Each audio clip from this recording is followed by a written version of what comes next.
Happy Onam Lachu പൊന്നെ. അങ്ങനെതാ കണ്ണടച്ച് തുറന്നപ്പോഴേക്കും അടുത്ത ഓണം എത്തി. നാട്ടിലെ പോലെ ഒന്നും അല്ലെങ്കിലും ഞങ്ങൾ ഇവിടെ ചെറിയ രീതിയിലൊക്കെ ഓണം സെലിബ്രേറ്റ് ചെയ്യാറുണ്ട്. ഇവിടെ ഒരു ഓണമല്ല കേട്ടോ, എനിക്ക് തോന്നുന്നു ഒരു ക്രിസ്മസിനോട് അടുപ്പിച്ച് വരെ ഓണാഘോഷമാണ്. അങ്ങനെ നമ്മുടെ വീട്ടിലും ചെറിയൊരു പൂക്കളം തട്ടിക്കൂട്ടാണ് അച്ഛനും മക്കളും മുത്തശ്ശിയും കൂടി.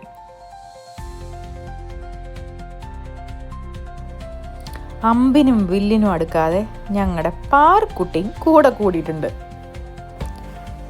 അങ്ങനെ തട്ടിക്കൂട്ടിയ പൂക്കളുമായിട്ട് ഗുണ്ടപ്പാറും അച്ഛനും പാവം പാവം തെച്ചുവിട്ടനും.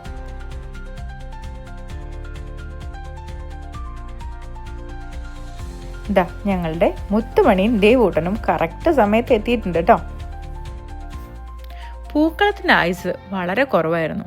എത്ര പെട്ടെന്നാണെന്നോ കുട്ടിപ്പട്ടാളം അതൊക്കെ തരിപ്പണാക്കിയത്. വീട്ടിലെ ഷോ ഓഫ് എല്ലാം കഴിഞ്ഞ് ഞങ്ങൾ 4 ഫാമിലിയായി നേരെ പോയത് നോർത്ത് പാർക്കിലേക്കാണ്. അവിടെ കുട്ടി കുട്ടി ഗെയിംസ് എല്ലാം പ്ലാൻ ചെയ്തിരുന്നു. അത് കഴിഞ്ഞ് ഞങ്ങളിതാ നേരെ സിലിക്കൺ സെൻട്രൽ മോളിലേക്ക്. ഒരു ചെറിയ ഫോട്ടോഷൂട്ടാണ് ഉദ്ദേശം.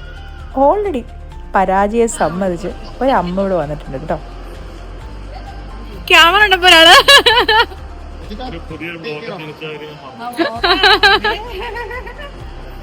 മത്തായിക്ക് ഇതൊന്നും പുത്തരിയല്ല എന്നുറക്കെ പ്രഖ്യാപിച്ചുകൊണ്ട് വീണ്ടും ഞാൻ എന്താ ക്യാമറയായി ഇവരുടെ എല്ലാം പുറകെ.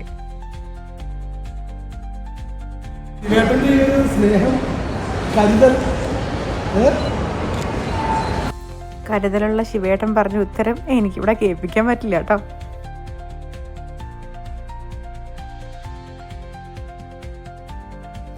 വീട്ടിലെ ഓർമ്മകളും അമ്മയുടെ സദ്യയും എല്ലാം മനസ്സിൽ നിറഞ്ഞു വരുന്നുണ്ട്. എങ്കിലും ആ ഒരു മിസ്സിങ്ങിനെ ഒരു പരിധി വരെയെങ്കിലും ഫില്ല് ചെയ്യുന്നത് ഇവരുടെയൊക്കെ സാന്നിധ്യമാണ് കേട്ടോ. കുറച്ച് നല്ല ഫോട്ടോസും പിന്നെ കുറച്ചധികം കത്തിയടിയും കഴിഞ്ഞ് ഞങ്ങൾ നേരെ വീട്ടിലേക്കെത്തി. സദ്യയൊക്കെ കഴിച്ച് വേറെ കുറച്ച് ഗെയിംസും ഞങ്ങളവിടെ പ്ലാൻ ചെയ്തിരുന്നു. കൂട്ടത്തിലുള്ള അഭിനയ കുലപതികളൊക്കെ പതുക്കെ പതുക്കെ പുറത്തേക്ക് വന്നിട്ടുണ്ട്.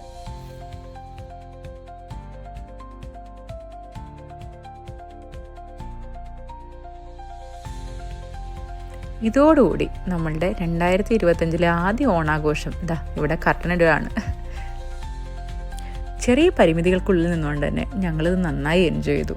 ഈ ഒരു കൂട്ടായ്മയും സൗഹൃദവും ഒക്കെയാണ് ദുബായ് നമുക്ക് സ്പെഷ്യലാക്കുന്നത്. Anyway, first part done.